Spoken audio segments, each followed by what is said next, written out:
Во денешниот дневник на ТВМ ќе гледате. Охрид домакин на Националната конференција за културно наследство и туризам.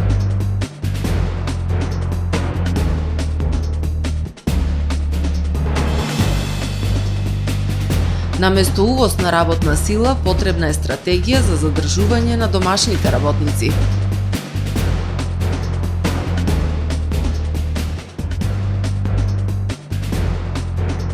Општинската изборна комисија Дебарца информира за промена на локациите на 7 избирачки места.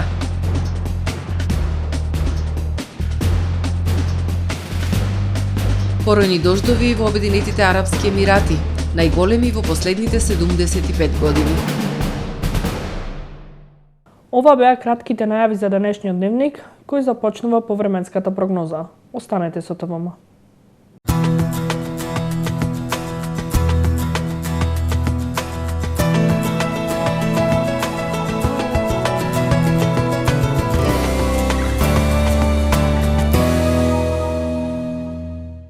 Денес во Охрид имавме умерено облачно и нестабилно време со врнежи од дожд и пад на максималната дневна температура на 15 степени Целзиусови.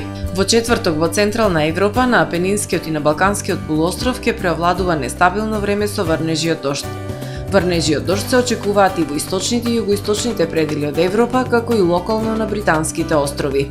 Во областа на Алпите врнежи од снег. Во останатите предели од Европа стабилно време со сончеви периоди. На Балканскиот полуостров утре ќе преовладува умерено облачно и нестабилно време со врнежи од дожд и свежо со пад на температурите. Локално во Хрватска и Босна и Херцеговина претежно сончево време со појава на локална облачност. Максималните дневни температури ќе се движат од 11 до 20 степени. Во Македонија во четврток ќе преовладува умерено облачно и нестабилно време со врнежи од дожд. Ќе биде ветровито и свежо. Врнежите од дожд ќе доминираат во утринските и предпладневните часови. Во попладневните часови ќе преовладува претежно умерено облачно и ветровито време. Ќе дува засилен североисточен и северозападен ветер кој што ќе достигне брзина до 20 км на час.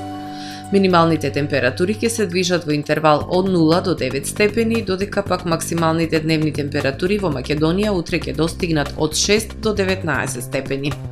Во Охрид во четврток ќе преовладува умерено облачно и нестабилно време со врнежи од дожд.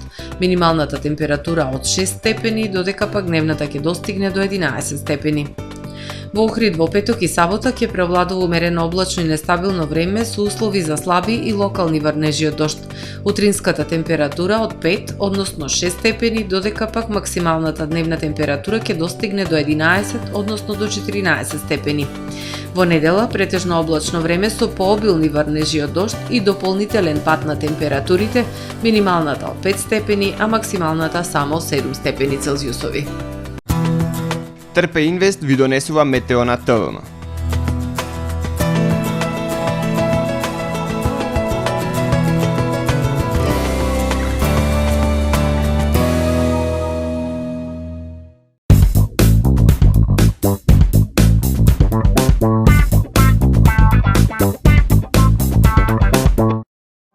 Тамаро е 25 години охридски водечки лидер и препознатлив бренд.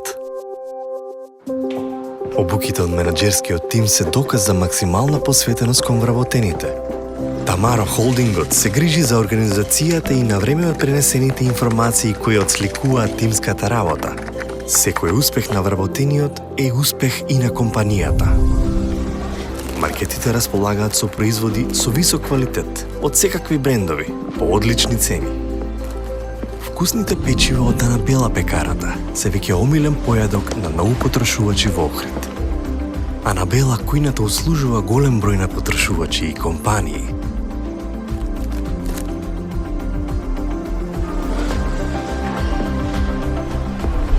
Рибарата е секогаш снабдена со најразлични видови на риба и морски плодови.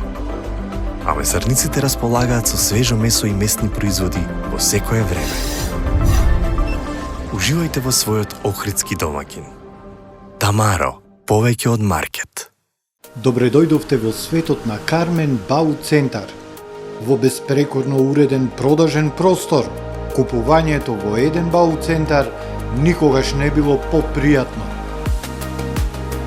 Со гордост ви го представуваме нашиот шоурум Мараци, со најголем избор на плочки од мараци и санитарија од светски познатите брендови Грое, Колпасан, Идеал Стандард, Рока, Унитас. На располагање ви е нашиот архитект, кој ќе ви помогне во осмислување на вашиот проект. Располагаме со најбогатата палета на ламинат во државава. Одберете од 100 различни дизајни на Swiss Chrono.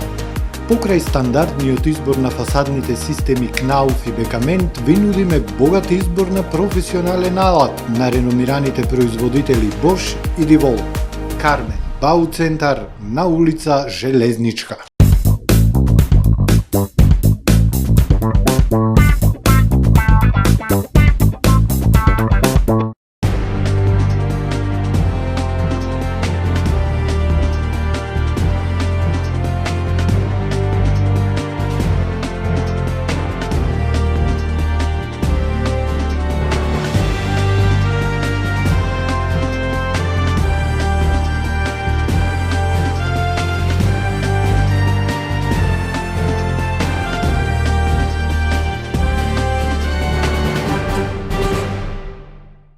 Добар ден. Прво издание на Дневникот на ТВМ. Македонија и Охрид се светски бренд во културното наследство со неограничени потенцијали и како такви треба себе си да се презентираме, бидејќи можеме да се носиме и со најголемите светски центри. По повод Меѓународниот ден на културното наследство, споменици локалитети, во Охрид се одржува национална конференција на тема културно наследство и туризам, меѓународни стандарди и локален развој. Културното наследство е наш идентитет и наша препознатливост во светски рамки и воедно тоа е капитал за економски развој преку туризмот. За нематеријалното наследство, споменици и локалитети, нивното значење за локалниот развој преку туризмот и нивна заштита, на национална конференција во Охрид разговараат универзитетски професори, експерти и дипломати. Промовирајќи го културното наследство преку туризмот, ние правиме бренд, правиме идентитет во светски рамки, вели професор доктор Сашо Коруновски од Факултетот за туризам и угостителство во Охрид. Некој мисли дека туризмот му штети на културното наследство. Напротив, културното наследство и туризмот се на едната страна, а тоа значи промоција, економски придобивки и можност за културно наследство и негова заштита. Кога се работи за туризмот, тоа е културен капитал. Културниот капитал кој што го имаме во изобилство е светски признае. Е алатка преку која туризмот ни обезбедува брендирање, препознатливост, но и формирање на силен идентитет. Идентитетот значи препознатливост и признавање во светски рамки и привлечност. Значи доаѓаат заради него туристите. Ако тој идентитет, бренд, наследство го чуваме по сите светски стандарди, тогаш одиме напред. Годинава се навршуваат точно 45 години од прогласувањето на Охрид за цивилизацијско, културно и природно богатство на светот, што е импресивно, потсети професор доктор Јордан Плевнеш. Конференцијата Културното наследство на Охрид и можноста за привлекување на странскиот туризам, зборувам за глобалната рамка, бидејќи Охрид е еден од центрите на светската цивилизација, не само на Македонија и на балканската историја, ќе придонесе за предизвикот, интересот за Охрид да се пробуди по сите меридијани, тоа е целта на оваа конференција. Во современи услови на глобализација, луѓето ги градат своите ставови според перцепциите во светот. Луѓето кои што доаѓаат за научни истражувања и оние кои што доаѓаат за туризам во Македонија и секаде во светот, во денешно време бараат уникатни места, места каде што луѓето сонуваат заедно. За нас е најважно она што го имаме во душите и срцата да го споделиме со нив, вели професор доктор Љубен Тевдовски од Институтот за културно наследство и археологија во Скопје. Ние како македонци и како интелектуалци, и како дипломати, и како универзитетски професори и целиот наш народ сме должни да го споделиме со светот нашето културно наследство, оние богати слоеви кои што Македонија имала и ќе ги има, да ги сподели со целиот свет. Македонија е светски бренд во културното наследство, нашите потенцијали се неограничени и ние навистина така треба себе си да се презентираме, бидејќи можеме да се носиме со најголемите светски центри во делот на културното наследство, во делот на археолошкото, етнолошкото, етномузиколошкото богатство на македонскиот народ и на нашата македонска држава.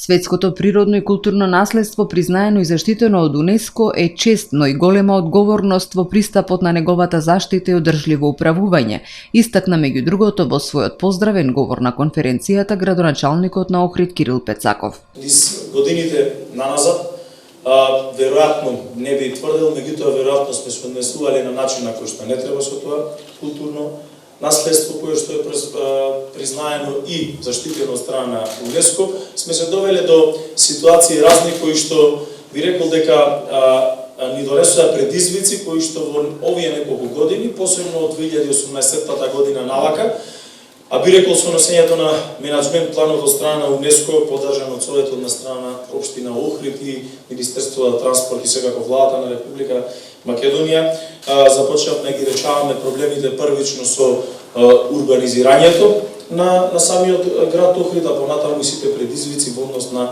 заштитата на за животната средина. Националната конференција на тема културно наследство и туризам, меѓународни стандарди и локален развој е по повод 18 април, меѓународниот ден на културното наследство, а во организација на Институтот за културно наследство и археологија Скопје, Факултетот за туризам и гостителство Охрид и општина Охрид. Увоз на работници во туристичкиот сектор нема долгорочно да го реши проблемот со недостигот на кадар, кој е наевидентен во овој сектор. Државата треба да осмисли стратегија за мотивирање и задржување на младите во земјава. За да се намали одливот на работна сила, хотелско-гостителските работници треба да понудат поголеми плати и бенефиции за задржување на домашниот квалификуван кадар, а државата да даде поддршка, субвенции и ослободување од даноци за домашните вработени во секторот.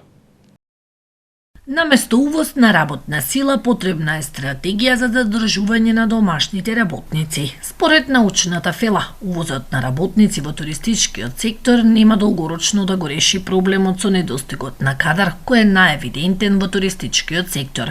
Државата треба да осмисли стратегија за мотивирање и задржување на младите во земјава. Туристичките работници, велат, немаат можност да понудат подобри услови од Хрватска, каде заминуваат најголемиот дел од младите. Условите за работа и платите во земјава се далеку пониски во однос на странство, каде стандардот е далеку повисок. Државата и туристичкиот сектор треба заеднички да изнајдат начин за задржување на домашната работна сила.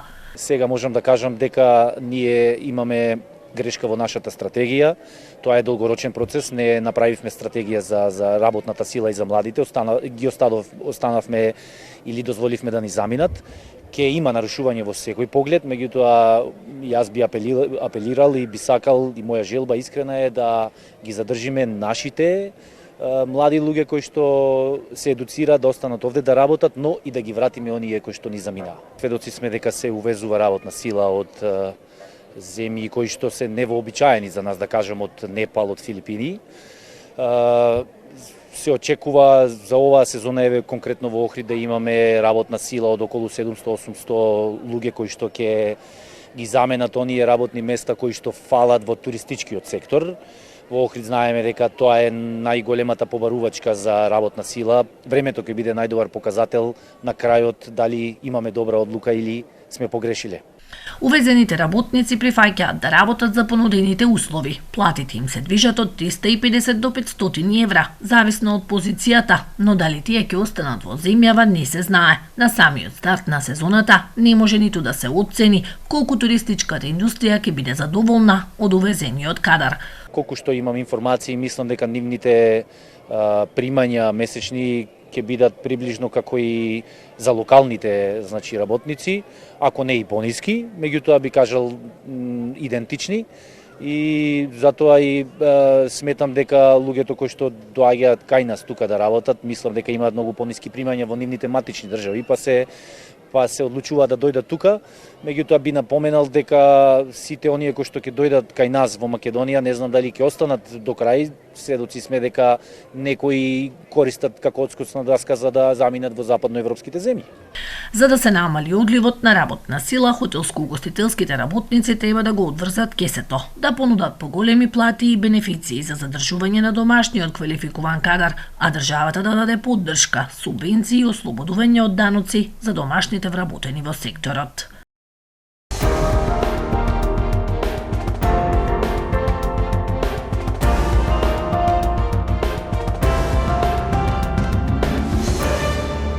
Општинската изборна комисија Дебарца ги информира граѓаните за промена на локациите на 7 избирачки места. Локациите на избирачките места 13-27 Сошани и избирачкото место 13-26 Оздолени се променети и гласањето за двете избирачки места ќе се спроведе во задружниот дом на село Оздолени. За избирачките места 13-28 Сливово, 13-29 Арбиново, 13.30 Мраморец, 13.31 Турие и 13.34 Лактиње, гласањето ќе се спроведе во црковната трпезарија во село Лактиње. Граѓаните имаат два понудени алтернативни концепти: интеграција наспрот изолација, соживот наспрот етничка недоверба и тензии, прогрес наспрот враќање назад, рече кандидатот за претседател на Европскиот фронт Бујар Османи во своето обраќање пред Охриѓани. Османи вети европска интеграција на земјава и тоа во рок од 5 години. Ова се специфични историски избори. Граѓаните имаат два понудени алтернативни концепти: интеграција наспроти изолација, соживот наспроти етничка недоверба и тензии, прогрес наспроти враќање назад, рече кандидатот за претседател на Европскиот фронт Бујар Османи. Доколку ја добие довербата на граѓаните, Османи вети европска интеграција на земјава и тоа во рок од 5 години. Вели во тоа ќе успее благодарение на знаењето, искуството и контактите што ги имал низ светот. Ја нудам интеграцијата во Европската Унија и тоа во наредните 5 години, како заокружување на овие 7 години напори да станеме членка на Европската Унија како министер за надворешни работи. Ако ми успеа како министер да ги отворам преговорите со Европската Унија, како претседател можам да ветам дека можам да го заокружам тој процес и до крајот на мандатот да станеме членка на Европската Унија. Меѓутоа Европскиот фронт нуди и сожив наспроти опцијата која што бара 61 пратеник за да се исклучат другите. И денеска и пратив и порака на мојата против кандидатка професорка Василјановска, дека барањето 61 пратеник е наспроти сите начела на соживотот и мултиетничката демократија. Треба да прекинеме со говорот на омраза. Нашата држава може да биде богата, просперитетна и успешна, само ако сите имаме еднакви права и можности, рече Османи. Да прекинеме со говорот на омраза. Оваа држава може да биде богата, просперитетна и успешна, само ако сите имаме еднакви права и можности. Тоа го нудам јас како кандидат за европски претседател. Соживот, еднакви можности за сите. Секое дете, независно од кое семејство доаѓа, од која етничка заедница, сиромашни или богати, од село или од град, да има исти можности да успее. Тоа е мојата понуда за што ја барам поддршка. Освен што вети интеграција на земјава во Европската Унија за 5 години од сега, Османи рече, доколку тој дојде на претседателското место во државата, ќе се залага и за одржување на партнерството со Соединетите Американски држави, целосен ветинг, економски рамковен договор и квалитетно образование.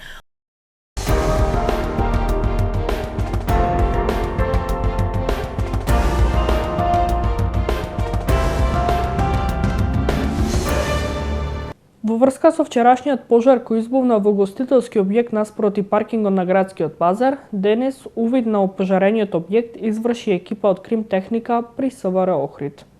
Пожарот вчера бил пријавен во 17 часот и 20 минути.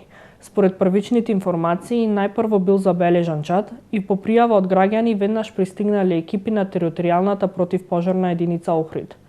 Брзата интервенција на пожарникарите и на екипите највана спречиле поголема несреќа. Истрагата допрва ќе ги утврдува причините за пожарот, во кој за среќа нема повредени, но е причинета голема материјална штета. Пожари во угостителски објект во Пештани. На 16.4.2024 година во 19 часот и 10 минути во СВР Охрид е пријавено дека во куќа во охридското село Пештани, собственост на лице од Скопје, настанал пожар во кој нема повредени. Интервенирала територијалната противпожарна единица од Охрид. СВР Охрид поднесе кривична пријава против 24 годишно лице од Охрид поради постоење основи на сомнение за сторено кривично дело напад врз службено лице при вршење работи од безбедноста. На 14 април оваа година на магистралниот пат Охрид-Кичево, пријавениот со своето возило Range Rover се обидел да удри полициски службеници кои вршеле службени дејствија и побегнал, а по кратко време на булеварот Железничка предизвикал сообраќајна незгода, информира портпаролот на СВР Охрид Стефан Димовски. Во продолжение да ги погледнеме и вестите од светот. Порани дождови ги зафатија Обединетите Арапски Емирати, поплавувајќи ги главните автопати и предизвикувајќи преки на летовите на меѓународниот аеродром во Дубај. Тамошната влада поплавите ги опиша како најсилните врнежи во последните 75 години. Дождовите почнале во понеделникот навечер и до синоќа го натопиле пустинскиот град Дубај со просечна количина дожд што ја добива за 1,5 година. Дождот е невообичаена појава на сушниот арапски полуостров, но повремено се појавува во текот на постудените зимски месеци. Многу патишта и други области немаат одводнување поради недостаток на редовни врнежи. Најмалку 800 луѓе се евакуирани во индонезиската провинција Северен Сулавези по повеќе кратните ерупции во тамошниот вулкан Круанг, кој со денови изфрлал лава и облаци од пепел, соопштила денеска Државната вулканолошка агенција. Вулканот од вчера еруптирал повеќе од 3 пати. Властите го подигнале нивото на тревога на второто највисоко ниво по зголемената активност. Ерупцијата на Руанг била предизвикана од неодамнешните земјотреси на островот, при што планината изфрлала опасна и експлозивно жешка лава, висока до 1,8 км на небото. Индонезија се наоѓа на така наречениот Пацифиски огнен прстен, област со висока сеизмичка активност која се наоѓа над повеќе тектонски плочи. Австралија го зголемува буџетот за одбрана. Планирани се зголемување на расходите за одбраната за 32 милиарди американски долари во следната деценија и модернизација на оружјето, пред се ракетите, беспилотните летала и воените бродови. Најголемиот дел од новите расходи ќе бидат реализирани во последните 5 години, зголемувајќи го буџетот за одбрана на 2,4% од бруто домашниот производ до 2034 година. Министерот за одбрана изјавил дека овој буџет ќе одразува новите приоритети, како што се ракетите со долг дострел, за кои Австралија верува дека се неопходни за свет, каде што потенцијалниот конфликт помеѓу Кина и САД може да има значително влијание врз регионот. Комитетот на Обединетите нации не даде едногласна препорака за прием на Палестина во Обединетите нации. Властите на Палестина може веќе оваа недела да побарат гласање во Советот за безбедност за примање на нивната држава како полноправна членка, што практично би значило признавање на Палестина како држава, пренесува Reuters. Досега независноста на Палестина, која во моментов има статус на наблюдувач во Обединетите нации, ја признаа 138 од вкупно 193 членки на тоа тело. Ставот на Соединетите Американски држави е независноста на палестинската држава да се случи преку преговори со Израел, а не преку Обединетите нации, пренесува Reuters. Жестоки судири во Грузија поради контроверзниот закон за странски агенти, инспириран од Русија. Како што пренесува CNN, насар законот, кој критичарите го нарекоа руски закон поради паралелите со законодавството, што го користи Кремљ за сузбивање на несогласувањето, повторно беше воведен за дебата од владеачката партија Грузиски сон. Законодавството, кое ќе бара од организациите кои прифаќаат средства од странство да се регистрираат како странски агенти или ќе се соочат со парични казни, беше критикувано од западните земји, вклучително и САД и Велика Британија. А групите за човекови права го гледаат како обид за намалување на основните слободи во земјата. Почитувани гледачи, тука го завршуваме првиот дневник на ТВМ. Ви благодарам за вниманието со кое не следевте. Пријатно.